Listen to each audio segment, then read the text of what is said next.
Summer is the perfect time to refresh, refocus, and equip your worship team for the season ahead. For a limited time, we're offering a 20% off on all of our WTT workshops as part of our summer special. But that's not all. When you sign up today, we'll give you an extra 10% off just for hitting send on that email through our website.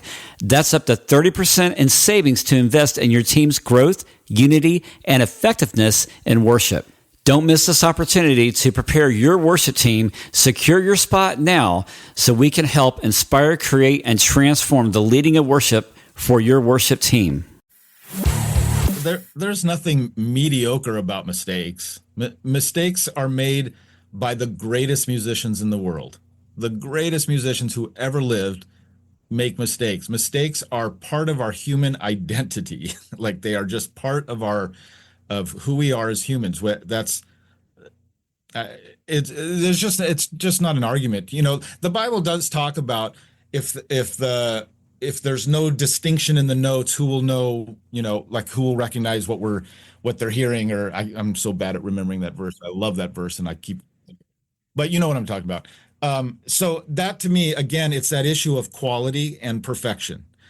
Not a single person that you speak to who might complain about not making mistakes will ever meet perfection. So it's always you'll always be able to go, well, let's go listen to your vocal, because their vocal or their playing is never going to be here. They might be really great. It might be around here, but it's never going to be perfect. Right. Quality, though, that pursuit of being better at your instrument, which we've talked about a ton of times, that pursuit of putting the work in and practicing and your skill level and rehearsing and all of that stuff, that's in there. But the minute you say that there can't be mistakes, then please just use the tracks and get the musicians off the stage, because what you want to do is listen to a record. Hey, worship teams. Welcome to the Worship Team Training Podcast with Branon Dempsey. Here are your hosts, Tony Guerrero, Taraya Bissonette, Rich Kirkpatrick, and Branon Dempsey. Worship Team Training provides live workshops and online resources to help inspire, create, and transform the leading of worship. Let's jump into today's topic. Hope you enjoy. Hey, worship teams, leaders, friends, pastors, audio tech, all of you guys, thanks so much, and welcome back to the Worship Team Training Podcast. I'm your host, Branon Dempsey, joined by my amazing co-hosts, Tony Guerrero and Rich Kirkpatrick. What's up, bros? What is up? What is up? The sky? I'm fighting really hard to never use the term bro. surrounded by bro language, and I'm not going to succumb to it. They don't say bruh up here in the Bay Area. Bruh. I hear bruh also. Yeah. Bruh. No, it's like it's both, man. It's like around this house, it's like bro mom, bro dad, bro. I mean, like every other word is bro. Yeah. I'm like, dude, she's your mom. She's not your bro. She's your bro. I'm not giving in. All right. So today we are tackling the big issue in worship leadership called the comparison trap. Now, the last 3 episodes we've talked about the inner conflict between, taking a break, also within your team, within your church, and how to deal with the external relationships. But there's another relationship that is intertwined in who we are, and that is who we know who we are, and maybe who we think we are or who we think we want to be. And those tend to collide. And so we're going to unpack that today. And I've had a lot of discussion on my Facebook page on Worship Team Training about this. And a lot of you guys have commented. So I thank you. And what I've done is I kind of, without taking your questions verbatim from the site, because I need to ask for permission first, I went ahead and just kind of surmised some of what you guys are saying and thinking. So we hope this hits home today, because it's very easy for us to look at other churches, teams, and other worship leaders and feel like we're not measuring up. Now we're going to talk about because there's 2 sides to this. There could be a healthy way of comparison. There could be a negative one. But comparison in its negative form can rob us of the joy, creativity, and even our calling. So we're going to dig in this together and get this going. So let's get right to it.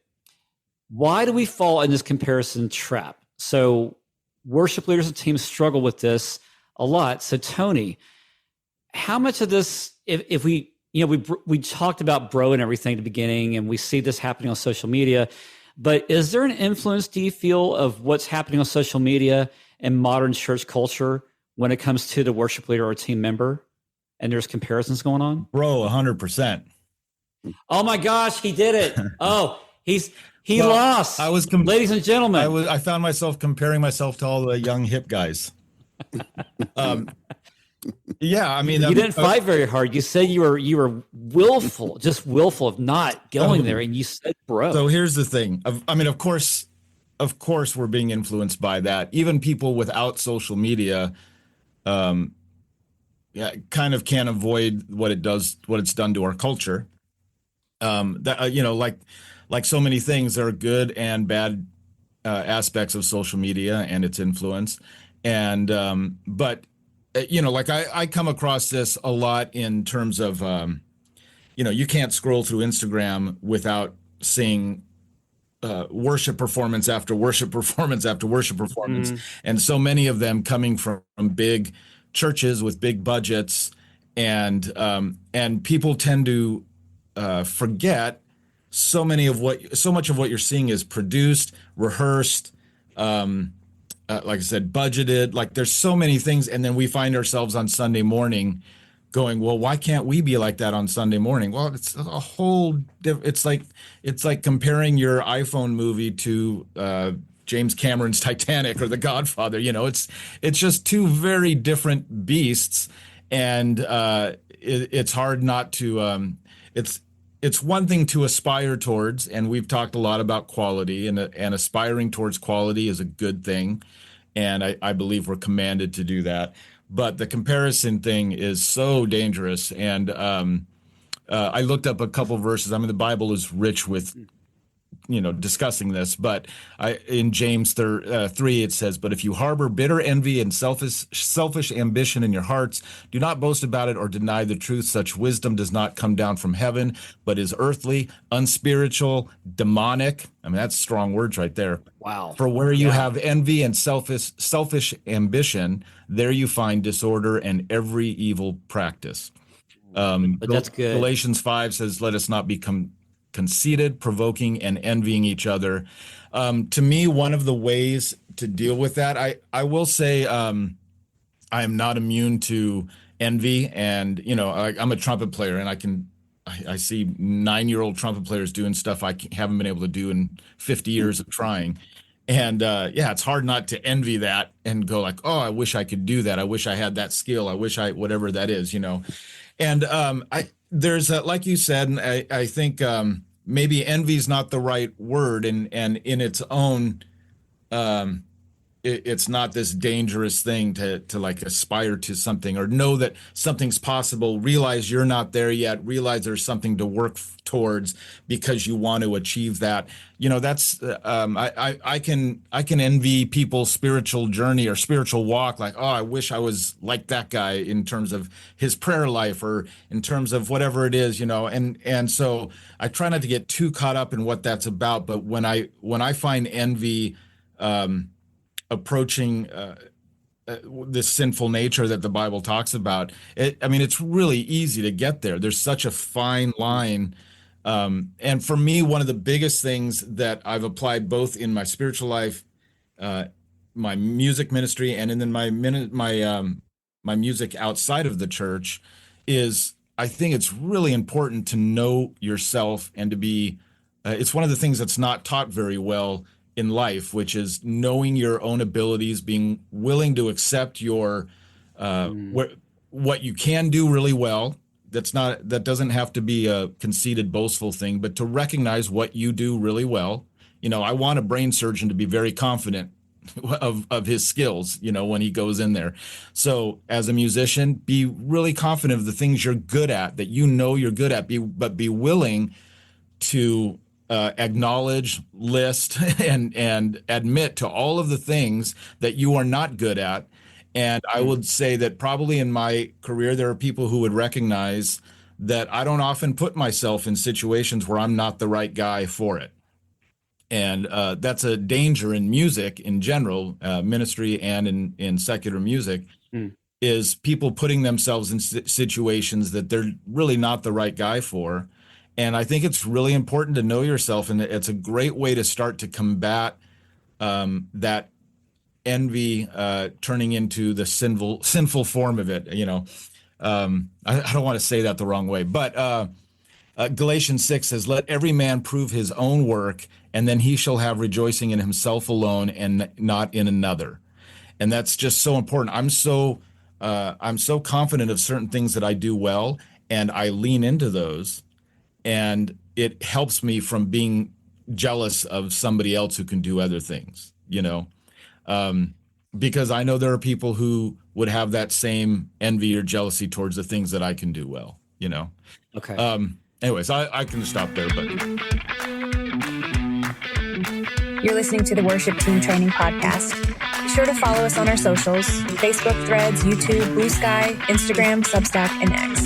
Also, please click the subscribe button from where you're listening to this podcast and receive all the new shows and downloads when they drop. Thanks again for following and listening to the Worship Team Training Podcast. Now back to our episode. No, I love that. So that feeds into my question for Rich. I love what you said, Tony. Confidence is a big, big thing. Rich, when we talk about that comparison issue, it does affect worship leaders and their leadership. So what are some ways that comparison can impact the dynamics within a worship team? And what are some good things? What are some bad things that can happen when comparison enters that worship leader's mind of confidence? I think one of the important things is what Tony mentioned, the casting. You have to be cast well to do it. If you have a brass group and you're given a string chart to play, that the range is all different, and it's not transposed for trumpets, for instance, and those players don't know how to transpose. It's just one of those kind of things. There's certain things about what we do that are objective, like a plumber has to know certain kinds of things about plumbing. There's a lot of blue collar things that we know that you get trained in the trade and you just know this is how this works. And sometimes you're in situations where that's not understood. So I think the biggest problem is when we try to please a moving target, try to hit a moving target all the time, and it's just, whoever it is, it's moving. So we're not sure. So confidence will never happen in that kind of situation. And that reminds me, since Tony likes Galatians and I do also, in Galatians 1, it says, "Obviously, I'm not trying to win the approval of people, but of God. If pleasing people were my goal, I would not be Christ's servant," as Paul describes himself as a servant of Christ. If we're servant of Christ, that's a pretty good thing we can be confident in. But if we're finding out that we're wins to a few people in the church who complain a lot about us, or we are ourselves internally are comparing ourselves to other people, then we're not going to have anything to stand on. So we have to be sure of, this is who I am in Christ, and this is who I am as a musical minister, and this is how it all works. And if I can find a balance there, it's going to be a lot healthier. But I think what Tony's right, if we're chasing something that's just not a fit, then that's going to feel really awkward, and we're not going to be able to focus on what's most important. And that is, who are we really trying to please? Who's our client? And I think often, it's our church people. If they're not singing with us, then there's something that's not working. We can work to fix that within our skill set. But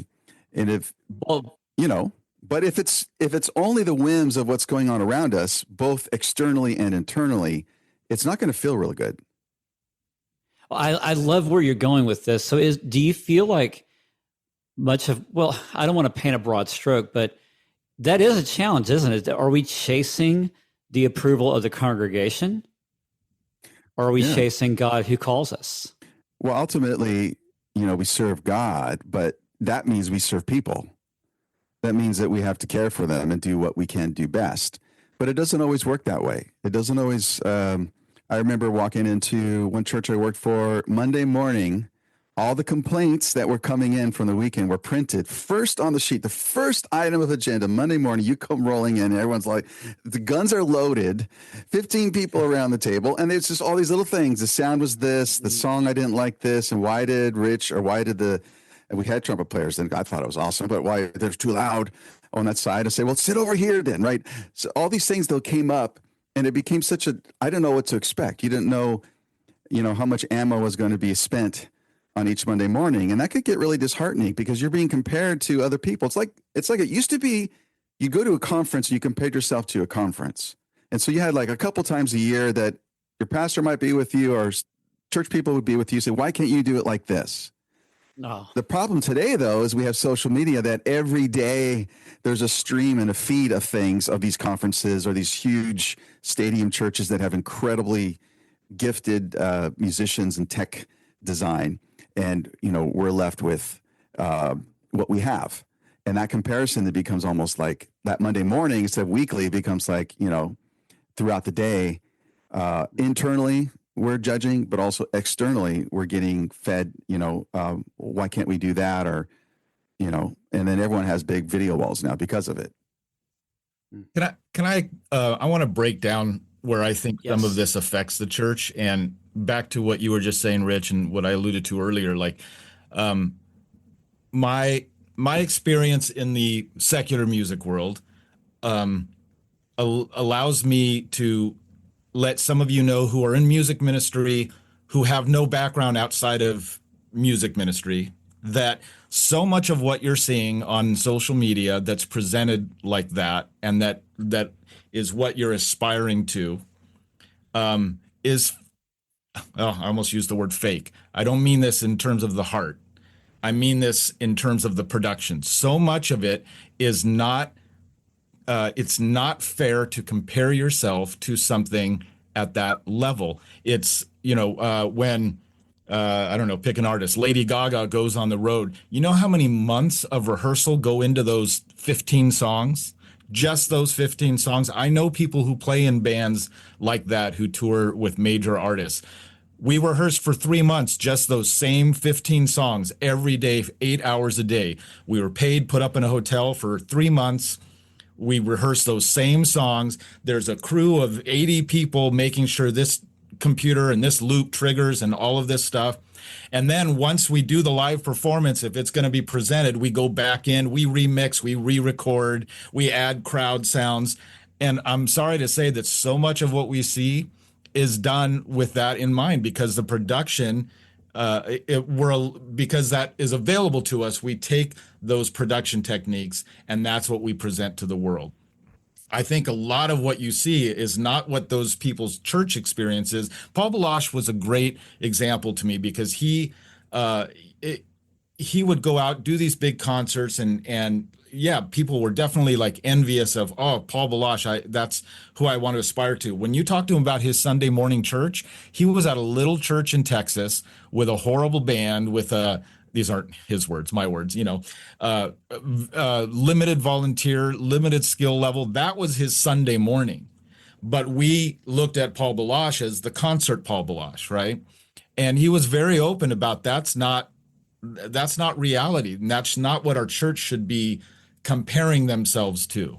And I think where that affects a lot of us is a lot of it just boils down to style also. I mean, churches try to be forward thinking, try to be very few churches, especially with any kind of younger staff or younger pastor, are aspiring to reach an older crowd. Very few churches. Like, you're not going to find a 30-year-old pastor going, I want to reach retirees, so we're going to do hymns from the 50s. That's not happening. It's the other way around. We're looking at what's new and modern and hip, and here's the key word, commercial. That worship music today is not better because it's new. It's more commercial because it's new.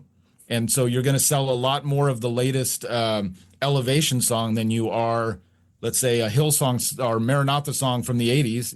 It's just going to sell more. It's a commercial vehicle, and it is a money-making commercial venture. The modern worship world has also become, that's not to discount that there are real worshipers and real worship happening and good songs being written, but it has also become a commercial venture. And that commercial venture is what gets presented to us most of the time in social media and in our conversations and in the records we borrow, the radio we listen to. It's the commercial interpretation of worship. that is being presented. And that's what we find ourselves comparing to. And so most churches, like to me, a healthy church has people from all ages and eras. And by eras, I mean, some people came up in the 70s and the 80s and the 90s, and that's the music that affects them. So when we focus on, we want to do only what's modern and current, are we not eliminating what would be a positive musical worship experience for people who came up in the 90s? Are we not eliminating that in just to go after this? And sometimes it's because the argument is given, well, we want to be able to reach the new generations. Well, so what we're doing is our worship on Sunday morning is aimed at people who aren't even in the building. And so are we ignoring the people in the building because we're thinking that the community out there can hear us beyond these walls, and they can, we're so loud on Sunday morning that the neighbors 2 miles away are going, "What's that sound?" Yeah. It's not happening like that. And so I just think attracting people to our church with the music and the style of music is one of the shallowest ways to get people into church. I'm not saying it can't be used. It's not invalid. But it is a shallow way, and potentially it's only as lasting as that particular style lasts. And then once you're in the church, 10 years from now, we're going to dismiss what you grew up on because we're going to go after, So I have a lot of issues with how the whole comparison culture in the church, and it's just not something I care to. Do you know what I want to call this? What? Just like in social media, when you look, even guys, you look at the muscle guys. It's the church has body dysphoria. It does, because we are looking at what is not real in the sense of an average person. So you see a 22-year-old bodybuilder, and you're thinking, okay, that's how I'm supposed to look at my decade, which is the 50 plus decade. It's not going to happen that same way. I have to be who I am. And being healthy is a good thing. Here's the things that we're trying to, I want to be healthy. I want to look great, all that. That's fine. But you're not going to look like a 20-year-old or 22-year-old bodybuilder. And so I think this is really our culture. We're so bought into the quick and the easy. And really, I look at worship as family Thanksgiving dinner. You're going to have an awkward uncle. You're going to have some people, some of the food is not your favorite, but it's so-and-so's favorite. Or it's grandma's favorite. She's going to cook that. Like my mother always loved yams, and she was the only one who would eat them. But we have yams on the table. We have a little bit of it so that she knew it was okay to make it. But it would be her favorite thing was candied yams for Thanksgiving. Some of us like cranberries. Some of us hate it. And there's things about Thanksgiving. The purpose of Thanksgiving isn't that it is this small menu, which now we have smaller and smaller menu to choose from. It's this family gathering. It's about the people gathering. And this is where I think the historical idea of the four folds of worship is important, where you have gathering, you have word, you have table, and sending. This is traditional. This is a pattern biblically seen and historically through the church. And so we don't look at that as a pattern. Like gathering itself is a practice, a spiritual practice. And we're instead putting in a production style or a marketing thing as it. And that's way up there. Sure, market, sure, be great, be modern, whatever, but also realize that there are spiritual things that we're trying to accomplish that are spiritual practices that may not necessarily look like that bodybuilder. So we do have body dysphoria, I think.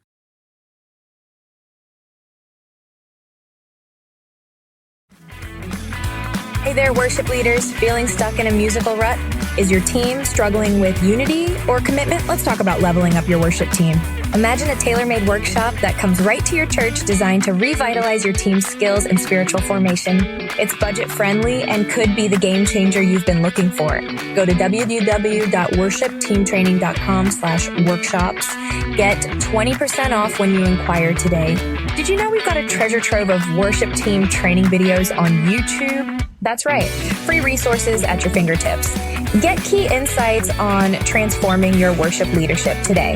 Go to YouTube and search our name at Worship Team Training. Elevate your worship experience now. That's really good. Well, I never thought about it that way, but wow. I mean, yeah. And what's interesting is that this contributes to the frustration of worship leaders. And I love the idea, two things that you both said. Tony, you talked about that we're trying to cater and play music to a congregation who's not there. That's like, wow.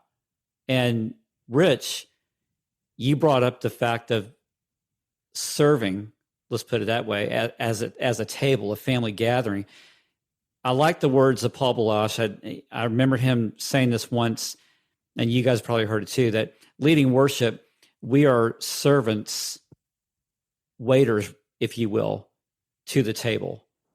And I think that fits it so perfectly, because we are so busy trying to serve what we think is great, right, outside of our walls, or we think is great to look good on the table, but that may not actually be the appetite of our churches. And this is a great 30,000 foot view. Let's now bring this down to the ground. Let's be a little bit granular and practical. Rich, comparisons happen also on stage in the fear and in the reality of making a mistake. So when it comes to that, what are the best ways that musicians, singers, and worship leaders alike can take confidence in making mistakes and not out of comparison? Well, making mistakes, we're all going to make mistakes. I think professional musicians know you can fake a mistake. They call it jazz music, right, Tony? But the idea He's is, just a big I faked my whole career. That's a secret for all of us, right? Yes. But the thing is, it's about the whole thing. The mistake. It's one thing to make a little mistake, and I missed a couple notes in there, and music director's mad at me because we rehearsed it 3 times, and he told me to make sure I had it perfect, and I didn't. And I'm leading worship, so my mind is thinking, is the congregation with me? And I'm going to leave that out of my mind. I'm going to leave that little keyboard passage that for some reason is so easy to play, but for some reason I just kept messing it up. And I played stuff that worked actually, but it was jazz, but instead of worrying about, again, who's my client, who am I serving and pleasing, if the congregation, if I'm not distracting them, I should just move on from it and realize it's not about my perfection. It's about their participation. And if I'm in the way of that participation, then I should be harder on myself, realizing, okay, whatever I just did made them not be able to sing along the next passage. And darn it, what do I need to do offline, not on the stage, to correct that and practice and make sure that the key that I hate playing in is I just get a little bit better at it because I'm getting rusty or whatever it is. It happens to all of us, I think. Maybe not to Tony, but it happens to all of us where we're going to, there's a little thing that goes wrong.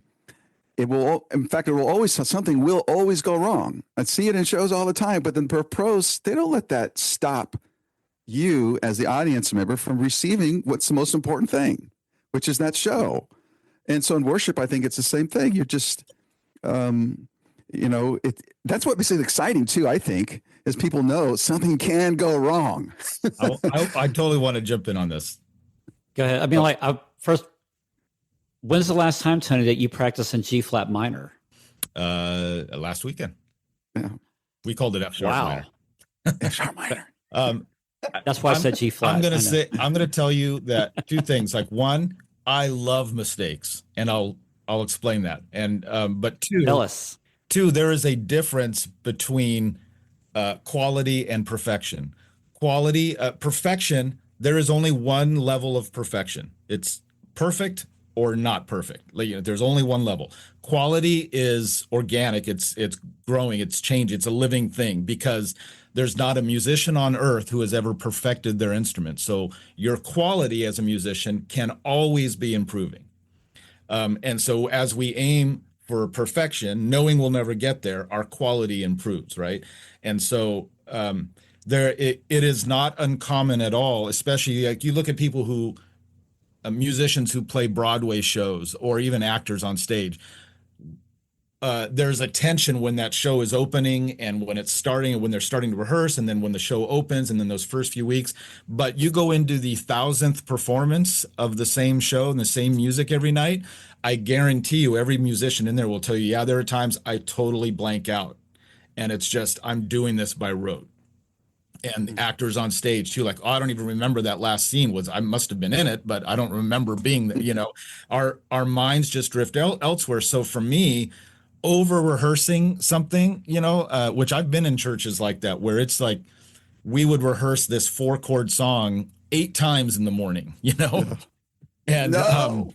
There's your 3 months. and honestly, there's no way for that to have. And even all that rehearsal does not eliminate that mistakes can happen. I love that mistakes happen. Mistakes breathe so many things to me. One, tells me that we're not tracks. 2,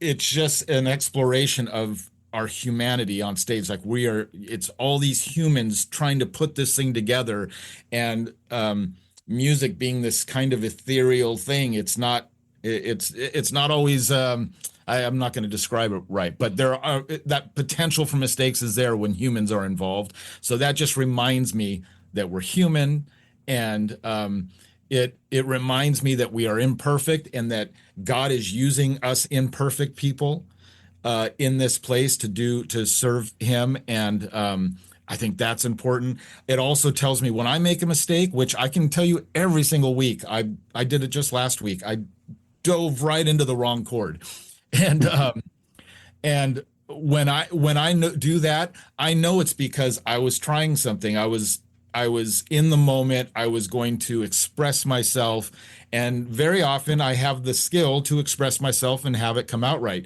But sometimes I don't, and so that mistake to me was like, yeah, embarrassing, and it was not what I intended, but I know in that moment, I was in that moment.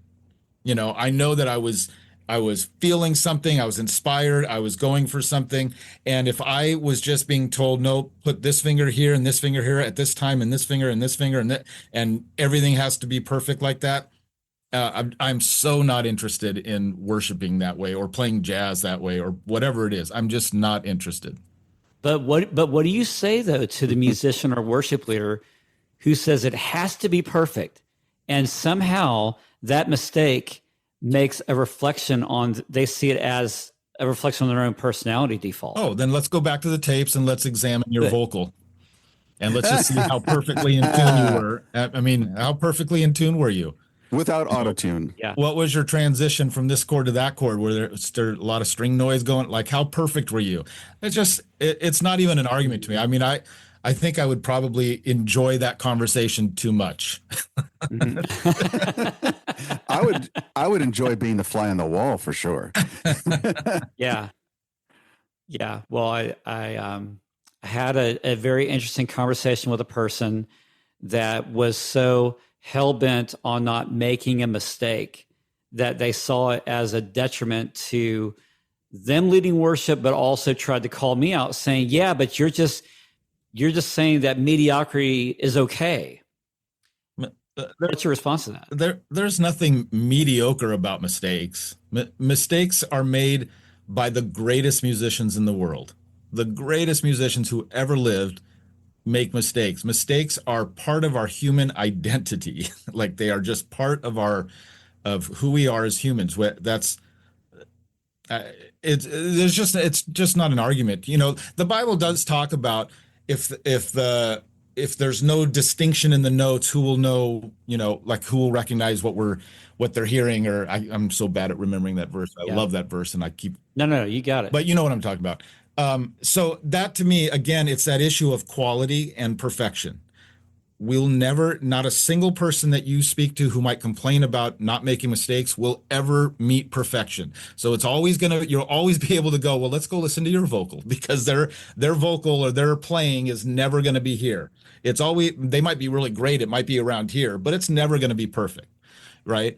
Quality, though, that pursuit of being better at your instrument, which we've talked about a ton of times, that pursuit of putting the work in and practicing and your skill level and rehearsing and all of that stuff, that's in there. But the minute you say that there can't be mistakes, then please just use the tracks and get the musicians off the stage, because what you want to do is listen to a record. Feeling stuck or overwhelmed as a worship leader? Worship Team Training's mentoring program offers expert guidance tailored to your needs, from developing your leadership as it relates to your ministry, your worship team, and your personal development. This program fits your schedule and budget, helping you grow in worship, leadership, and spiritual depth. Transform your worship ministry with confidence. Check out the mentoring program today at www.worshipteamtraining.com/mentoring. Sign up today. Man, I have stories about that I won't even share. Oh, I've got so many stories. Great. I know. It's just, it sucks. Rich, how can, let's bring this to some practical solutions now. How can worship leaders and teams find contentment and where God has placed them? The body dysphoria. And what does it look like to celebrate others example of this, without feeling the need to compare yourself? Like who we are, just accept that we are human, that we're going to make mistakes. Other people are going to make mistakes.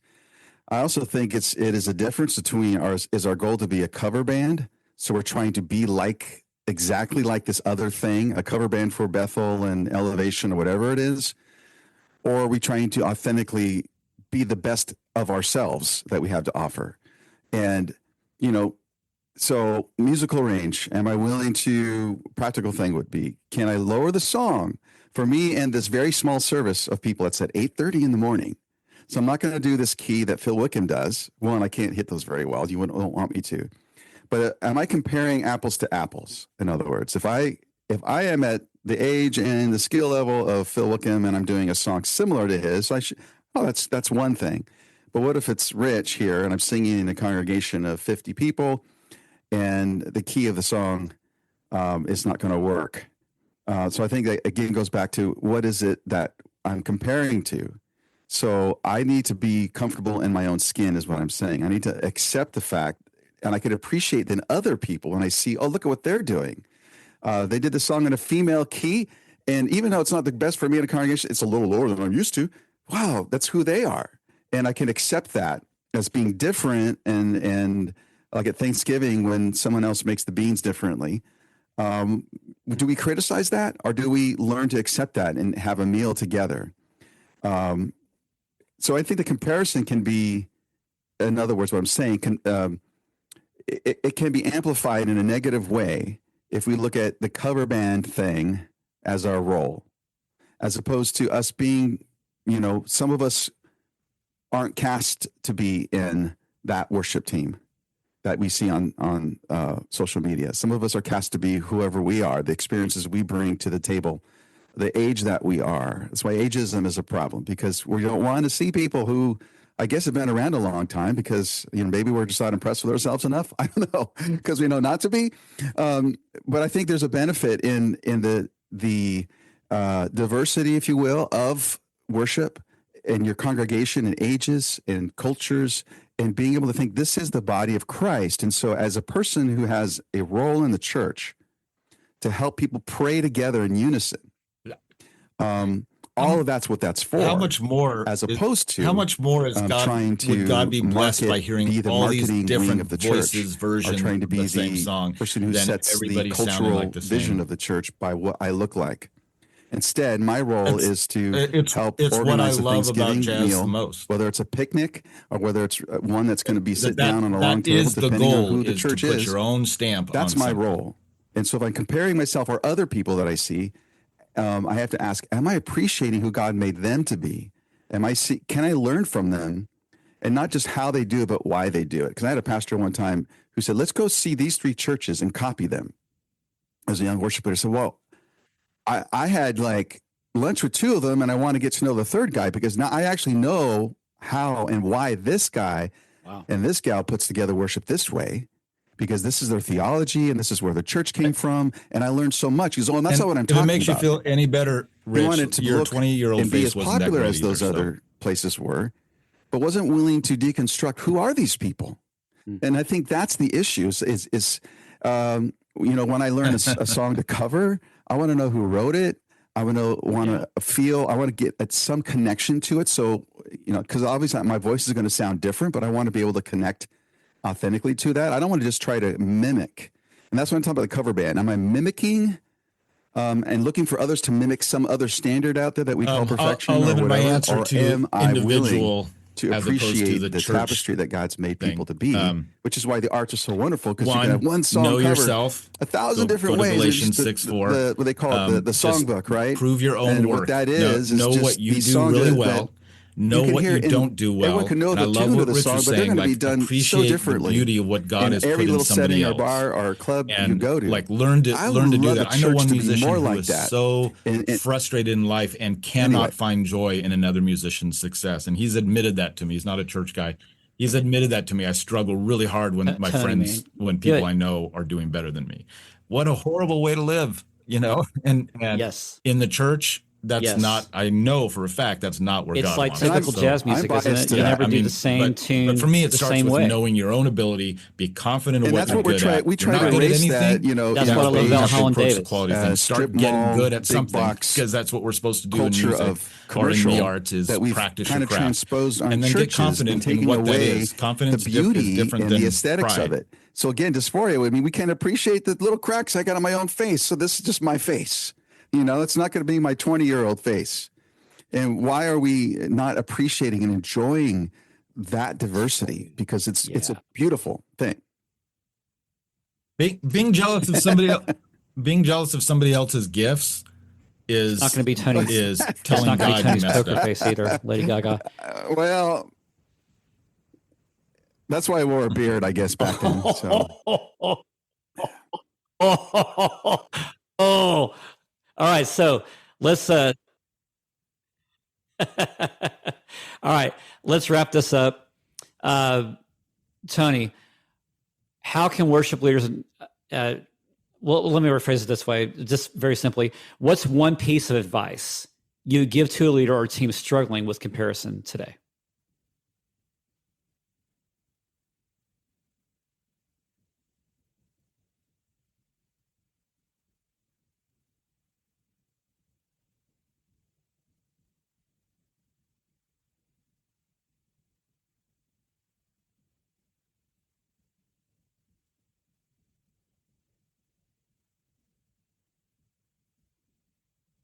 Mm,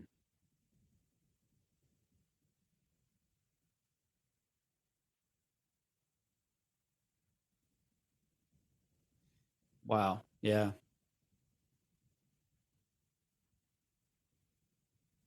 Yeah. Yeah. It is.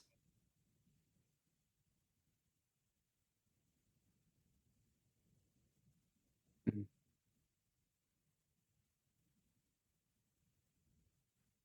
Mm-hmm.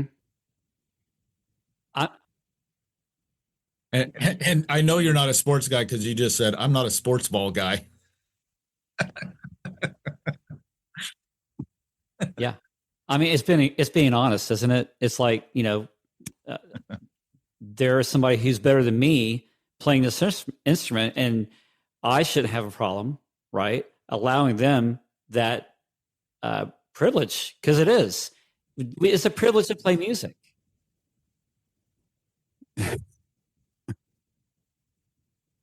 Oh, wow, man. Gosh, I'm not going to ask you any more questions, Tony. I can't add a lot to Rich, that wonderful answer. Same Tony. question for you. But I would What's a say piece there's of things advice that that you last give and to things that somebody don't. who's struggling with comparison? And so the things that Tony's talking about that last, your skill, you got to keep it up to make it last. But styles change, trends change, but we can internally create a character that will last. We can create a work ethic that can last. And those things are very important to guard and be sure that we don't get too tired trying to fight these other battles that aren't going to be won anyway, and go back to those basics, the fundamentals. It's kind of like the sports team, which I'm not a sports ball person, but when I was in the little league, you did drills, you did things to keep certain level of it's the floor versus the ceiling. We want the ceiling to skyrocket, but we don't understand the floor, the baseline of where we need to be, the quality that we need to maintain. So be sure when you don't know what to focus on, when all this is going crazy, what is the foundation? What's the floor that you can raise up and improve on? While all that other stuff up there is like the stock market going up and down, what are the things that matter most? Tony mentioned a great list of those things, so that we don't just pass time and don't see growth, at least in our own selves.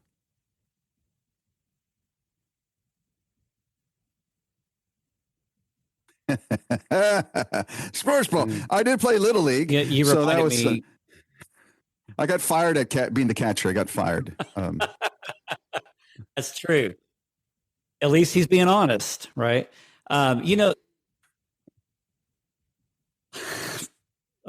that doesn't happen very often, unless you can't catch. Which one's but Sharia? That reminds me, like, I'm coaching our youngest son's football team right now, and I'm having a blast. I'm just having a blast of the strategy and empowering the kids who have both strengths and weaknesses. And as I'm one day practicing with our youngest on the field, he just said to me, "Yeah, Dad, but you know what? He was getting mad because he kept missing the ball, making a mistake."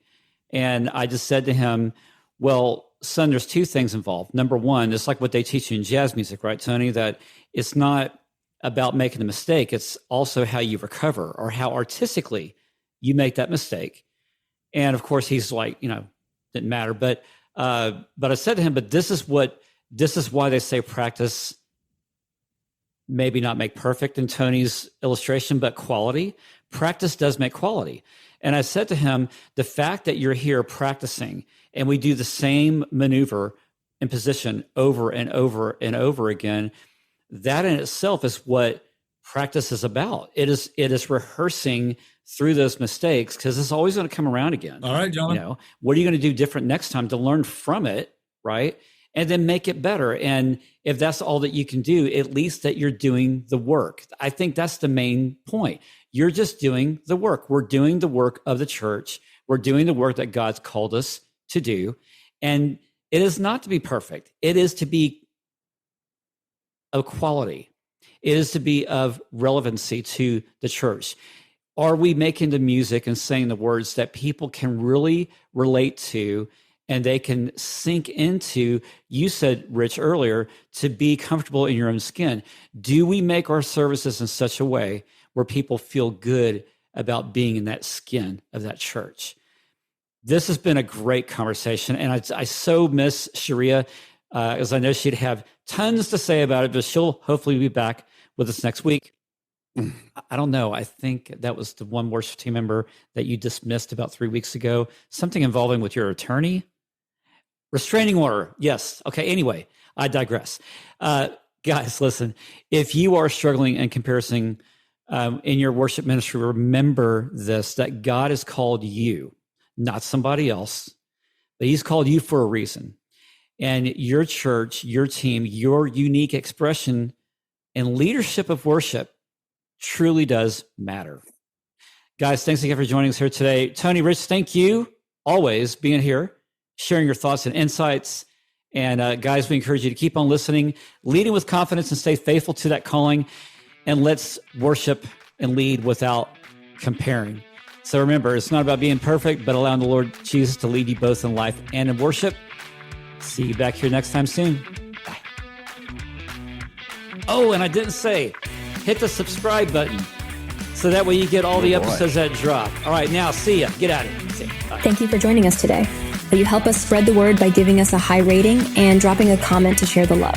This recording is a worship team training registered trademark and digital broadcast, all rights reserved, copyright 2025. Please subscribe to Worship Team Training. See you again on the next one.